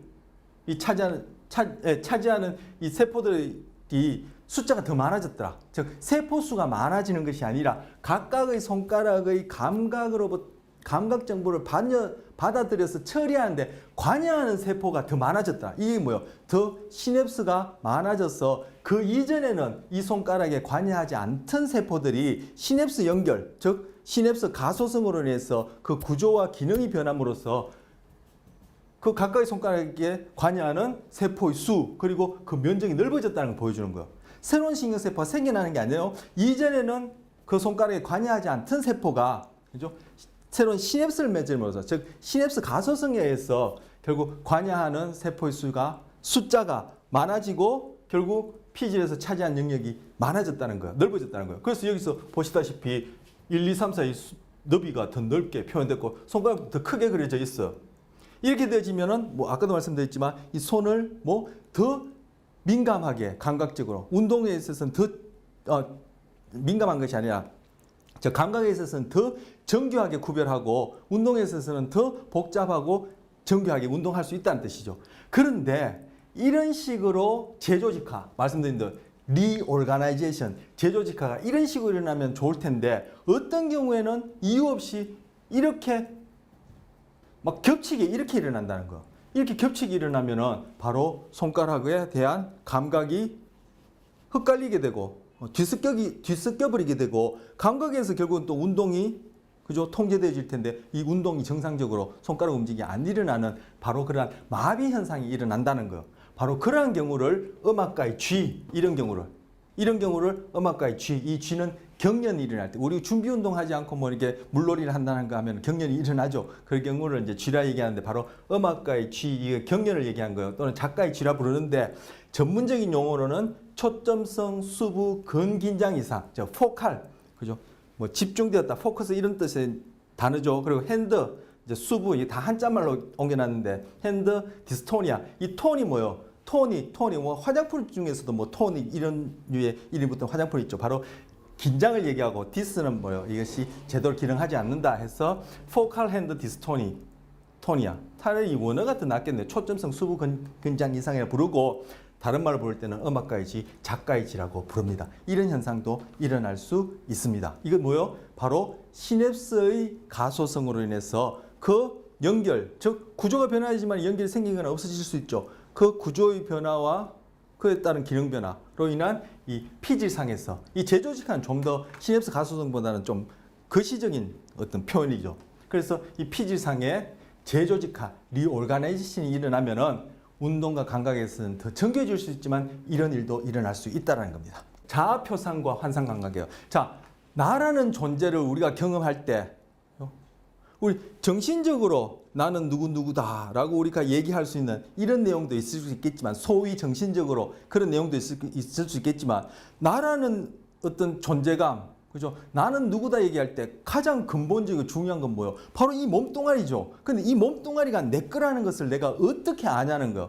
그 바로 자아 표상이 정상적으로 아까 표상을 레프레젠테이션이라 했는데 표상이 정상적으로 되어야지만 이 내 몸이 내 거지 이 몸이 내 거 아닌 것처럼 여겨지는 경우가 지금 소개해드리는 이에도 현상들이 몇 가지 있어요. 근데 이 자아 표상이 아까 뭐 이 신체와 관련된 나라는 것을 우리 경험한 데 있어서 아까 말씀드린 바로 1차 체감각 피질에서 표상되어지는 호문클루스라 부르는 실제 건 사람은 아니지만 작은 사람이라고 표현한 그런 것처럼 그렇게 표상되어지는 바로 신체 표상 그것이 우리 자아 표상에 있어서는 중요한 근원이 되어지는 거예요. 그런데 이 내용에서 보시겠지만 신체의 일부분이 잘려나갔어요. 이 그림 같은 경우에는 지금 이렇게 써 있으니까 왼손 여기 팔꿈치는 조금 보이는 것 같으니까 팔꿈치 밑으로 여기 있어요. 잘려나갔어요. 그런데 이 없는 신체 부위가 있는 것처럼 여겨지는 감각, 없는 데 있는 것처럼 여겨지니까 환상 감각이라는 이런 경험을 하는 경우가 있어요. 그래서 지금 환상 감각과 관련된 동영상을 좀 보고 요거 얘기한 다음에 이런 일이 어떻게 일어나는지 앞서 봤었던 시냅스 가소성을 조금 얘기하도록 하죠.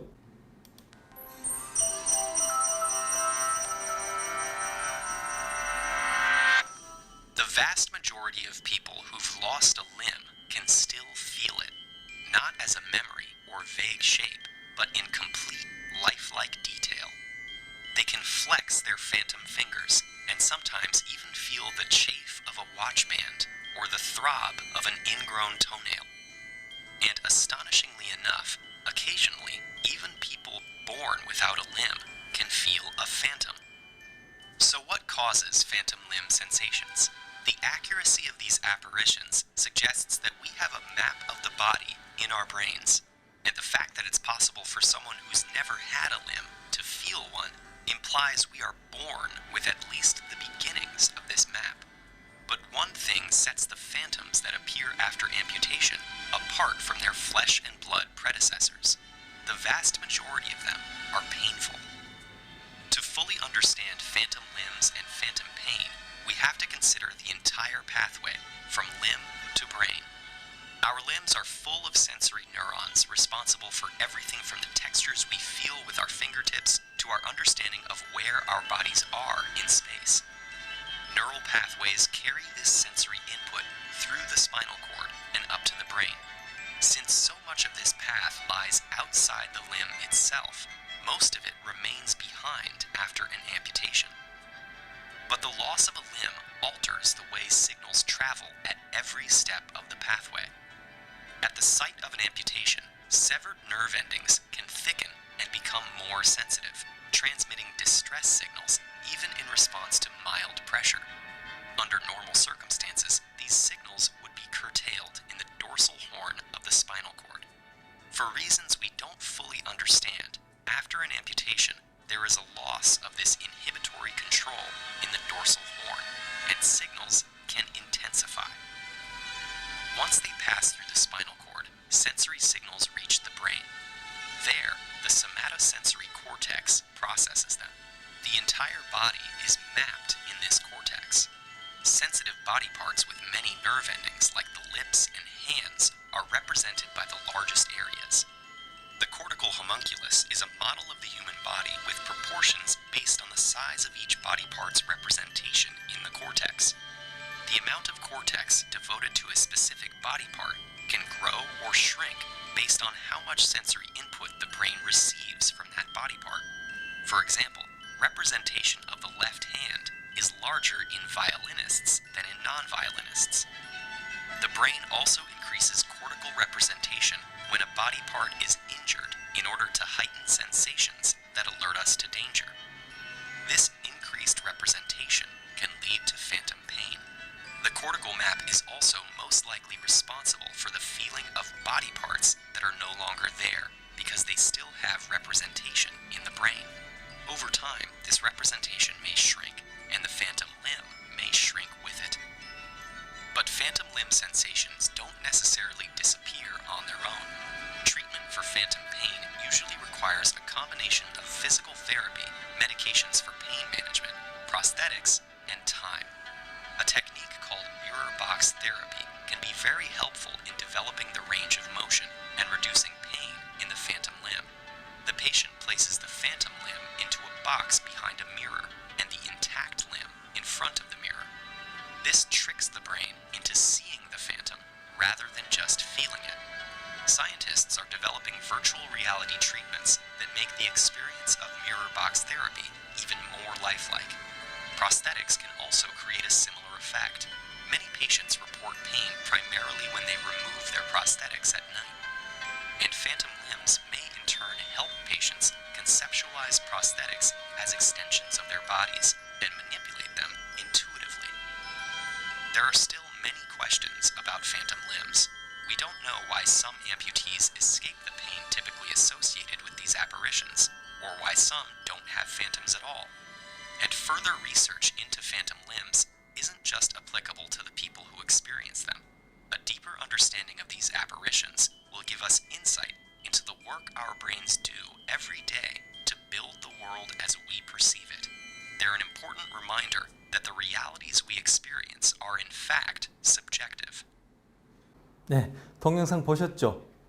자, 여기서 없는 손 부위가 있는 것처럼 여겨지기 때문에 환상 감각이라 해서 팬텀 센세이션이라 하고, 그 없는 손 부위가 있는 것처럼 여겨지는 그 부위는 환상지, 환상지 해서 이 뭐 사지할 때 그 지, 그죠? 뭐 그 주변부, 경계부 이런 뜻인데 바로 팬텀이란 말 쓰고 림이라는 말을 써요. 림에서 팬텀, 다 쓸까요?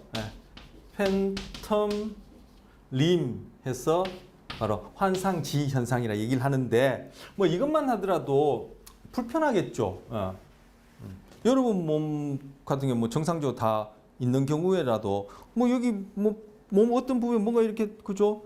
내 신체 같은 게 뭐 달려 있다. 아, 좀 불편할 것 같아요. 그런데 동영상에서도 봤지만 이게 문제가 되어지는, 더 문제가 되어지는 부분이 뭐냐면은 없는 신체 부위가 아파요. 이걸 환상통이라고 그래요. 그래서 팬텀 페인이라고 이렇게 얘기를 해요. 팬텀 페인. 환상통이라고 해요.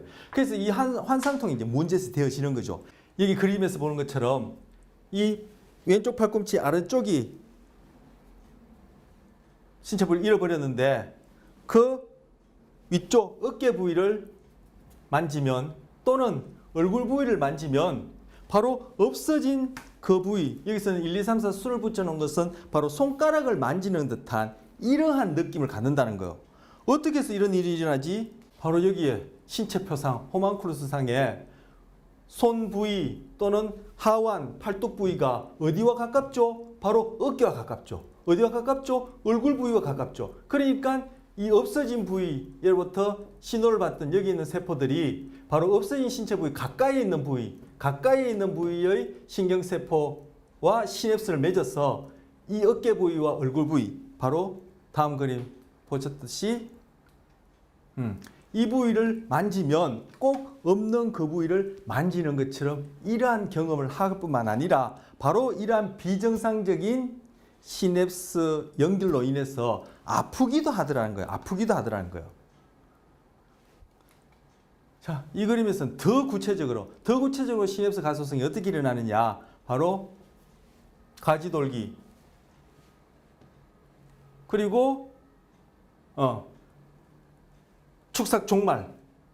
여기서는 지금 이게 흰색이 축삭 종말, 그리고 이 붉은색이 가지돌기라고 보여주고 있는데, 바로 이렇게 시냅스 하나만 맺고 있던 것이 시냅스를 이렇게 더 맺거나, 그죠? 또 뭐 마리집도 그렇지만 무조건 많이 생겨나는 것만 가소성이 아니라 없어질 수 있다는 것을 더 미시적으로 보여주는 거예요. 자, 좀 전에 말씀드린 이러한 시냅스 가소성으로 인해서 앞서 1차 체감학 피질에서 신체 표상에 대한 재조직화, 리오가니제이션이 일어나서 없는 신체 부위가 있는 것처럼, 왜? 이 부위로부터는 계속 신호가 오니까 없는 신체 부위, 가까운 부위로부터 오는 신호가 바로 없는 신체 부위에서 오는 것처럼 여겨지는 환상감각, 환상지. 그런데 이것이 비정상적으로는 환상통도 일으킨다.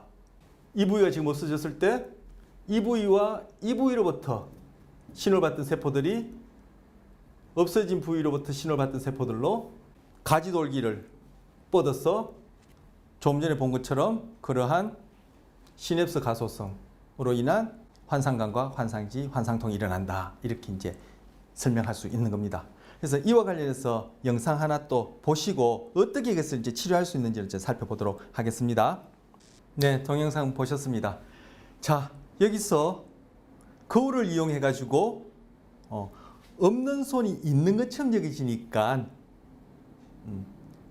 있는 손과 함께 같이 이렇게 움직이면서 있는 손이 비춰진 거울 안쪽을 들여다보면 꼭 없는 손이 있는 것처럼 여겨지고 같이 이렇게 움직이는 것처럼 경험하게 되는 거죠. 그래서 시각을 이용해서 착각을 일으키고 없는 손이 있는 것처럼 여겨져서 이 손과 같이 움직이니까 뇌 안에서는 없는 손이 있는 것처럼 그렇게 또 나름 비정상적인 신호를 일으키고 그런 것들이 합쳐져서 계속 움직이다 보면은 그 짧은 시간에도 단박에는 안 되지만 이것을 몇 차례 정기적으로 계속 반복하게 되면은 말 그대로 학습과 기억이라는 현상으로 인해서 그 잘못 연결되었던 시냅스가 또 경험, 학습과 기억, 결국 시각을 이용하고 없는 손이 있는 것처럼 움직인다라는 그러한 감각이 학습되어지고 기억됨으로써 시냅스의 연결이 바꿔지는 그러한 가소성으로 인해서 이 통증이 사라지고 나중에는 궁극적으로 이 없는 부위가 있다라는 환상지와 환상 감각이 사라지는 그러한 경험을 하게 돼요. 하나의 치료법인 거죠. 네, 착각을 이용한 거예요. 그러면 시각을 통한 착각, 없지만 있는 것처럼 여겨지는 그것하고 합쳐져서 결국은 통증이라는 착각도 없앴다. 이렇게 얘기할 수 있어요. 그래서 이것이 의미하는 바가 이러한 분들의 경우에도 이것이 치료 입장에서도 참 중요하지만 그렇지 않은 저나 여러분, 다른 분 같은 경우에도 이걸 통해서 나라는 이 몸, 이걸 통해서 내가 경험하는 나라는 존재, 그리고 내가 본다라는 것, 그리고 여기서처럼 내가 아프다라는 것, 그로 인해서 내 마음이 괴롭다는 것. 이거 다 뭐다? 뇌에서 일어나는 하나의 착각이라는 거예요. 그런데 그것을 가능하게 하는 것이 바로 시냅스 가소성으로 인한 그러한 연결 패턴이 달라지고, 그러한 연결 패턴이 달라짐으로 인해서 뇌에서 일어나는 활동이 달라지면은 그로 인해서 우리는 행동과 함께 소위 마음의 내용이 달라질 수 있다. 이런 걸 얘기를 하는 겁니다.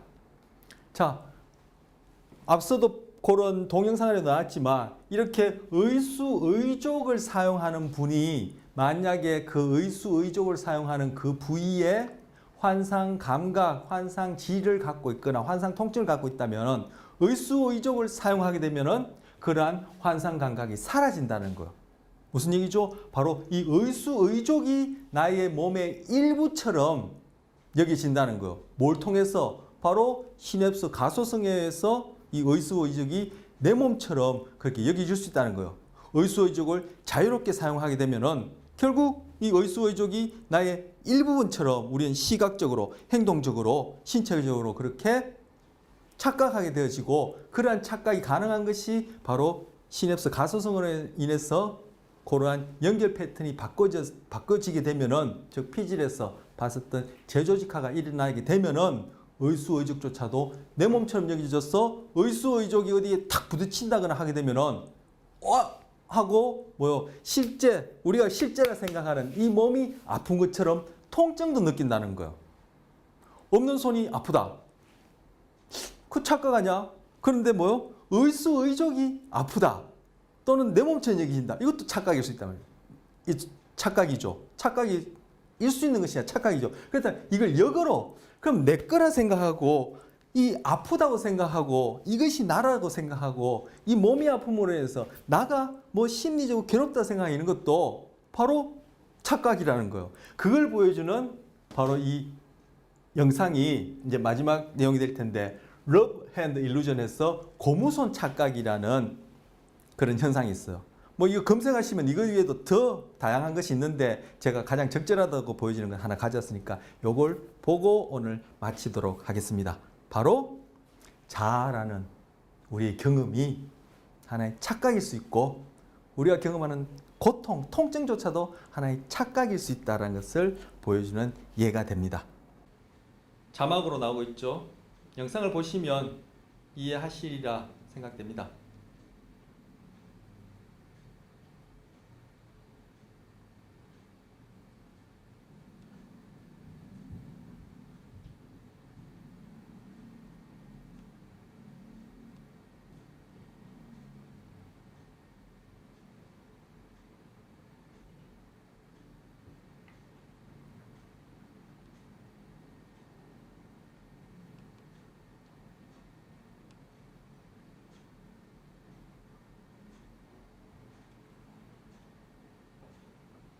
네, 좀 실제 손은 자기는 보지 않고 가짜 고무선을 보고 있는 거예요. 근데 실제 손에서 여겨지는 감각과 시각적으로 가짜 고무선을 보고 있다는 이 감각이 바로 뇌 안에서 그 짧은 시간이지만 가소성에 의해서 시냅스 상의 기능적인 연결이 변할 수 있거든요. 이러한 기능적인 연결이 반복되어지면 이제 구조적 연결이 변해서 이제 딱 세팅하게 되는데, 그 짧은 시간에도 그렇게 시각과 감각을 같이 이렇게 경험, 즉 통합되어지니까, 달리하면 착각되어지니까 그 고무손을 꺾으니까 이 사람이 실제 손을 깜짝 놀라서 움츠리죠. 아프다는 뜻이에요. 더 관심 있으신 분은 또 다른 러브 핸드 일루전 검색하시면 다양하게 나오니까 한번 살펴보시고, 이걸 통해서 바로 우리 존재에 대한 경험이 무엇인지 한번 뇌를 통해서 그렇게 볼 수 있는 내용이었습니다. 이번 시간 이렇게 해서 마치고 다음 시간에 뵙도록 하겠습니다.